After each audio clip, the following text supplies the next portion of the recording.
A teoria benjaminiana da modernidade, ele vai trabalhar com uma crítica de uma noção que orienta esse projeto hegemônico da modernidade, que é uma noção de progresso e de tempo linear, homogêneo e vazio, né? E essa visão que é teleológica, que supõe a direção para um fim, uma origem, um fim, ela leva a um soterramento, né, de outros projetos culturais, outras percepções e visões de mundo e de história que não são compatíveis com a noção de progresso. Ela trabalha com a concepção de tempo evolutivo em que uma etapa é mais evoluída do que a outra e a etapa que vem em seguida ela anula a anterior, né? E o Benjamin, ele vai trabalhar com uma perspectiva de redenção do passado, ou seja, aqueles sonhos, aquelas utopias que foram soterrados pelo movimento do progresso, pelo vento do progresso, eles poderão ser resgatados em algum momento, redimidos, a partir do momento que se rompe com essa visão linear e homogênea do tempo, não é? Então, é uma perspectiva interessante para propor uma relação com o passado e com uma tradição em que o presente, o novo, não vai anular o passado, né? O passado, elementos de outras temporalidades, elas continuam no presente, como possibilidade de estabelecer uma crítica do presente, né? Agora, o Canclini, a noção dele de culturas híbridas, por exemplo, também vai trabalhar com a ideia de que a modernidade ela não vai anular, apagar a tradição.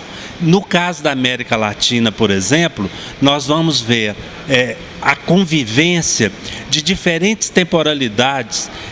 Por exemplo, as culturas ágrafas, não é? Elas vão conviver com a cultura escrita, não é? Ou com hoje com o computador, com a informática. Isso não anula as outras manifestações culturais.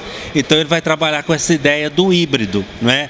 De diferentes culturas num mesmo tempo e espaço convivendo. Claro que é uma convivência de forma tensa, de forma às vezes conflituosa, mas que elas estão interagindo. Então aí tem uma ideia também de que o presente relê o passado, e ao reler o passado ele interfere na compreensão do passado. Por sua vez, o passado também interfere na nossa maneira de ver o presente, de lidar com o nosso presente. Então são duas tentativas de teorizar e de explicar o que nós chamamos de modernidade, os processos de modernização, né, que estão tentando romper com o relato hegemônico da modernidade, europeu, eurocêntrico, que é baseado nesse tempo linear, homogêneo e vazio, né, em que vai hierarquizar as manifestações culturais, a ideia de que a origem da modernidade está na Europa, lá ela se manifestaria de forma mais plena, né, mais completa. E os outros espaços trabalhariam na lógica do atraso, né? Porque eles estão sempre defasados em relação a esse lugar original do processo da modernidade. Por exemplo, eu acho que é interessante, ao lidar com a questão, por exemplo, da memória, do patrimônio, né? A gente ter presente que, como o Nietzsche dizia, não é? Ele elogia o esquecimento, não é? Como forma de lidar com a memória, não é? Ele vai dizer que nós guardamos a memória, né? Nós guardamos melhor aquilo que não cessa de causar dor. A memória, muitas vezes, é um espaço marcado pela dor, pelo sofrimento, pelo sacrifício, pelo sangue.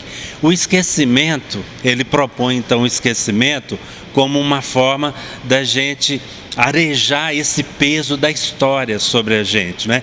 Então nós temos que pensar a história, pensar o passado, de forma que isso não negue a vida. Não podemos trabalhar com uma visão que vai privilegiar a origem, o passado, né? E nós, no presente, devemos, por exemplo, na questão do patrimônio, a noção de preservação, a gente precisa trabalhar com isso criticamente para não cair naquela coisa de ter o original, e o original como algo epistemicamente, esteticamente, tudo superior, e tudo que vem depois já é cópia, já é defasado. Não, nós precisamos lidar de uma maneira que não seja tão hierarquizante, sacralizante da origem, quer dizer, senão nós vamos ficar sempre querendo recuperar uma origem que nunca vai ser possível de recuperar.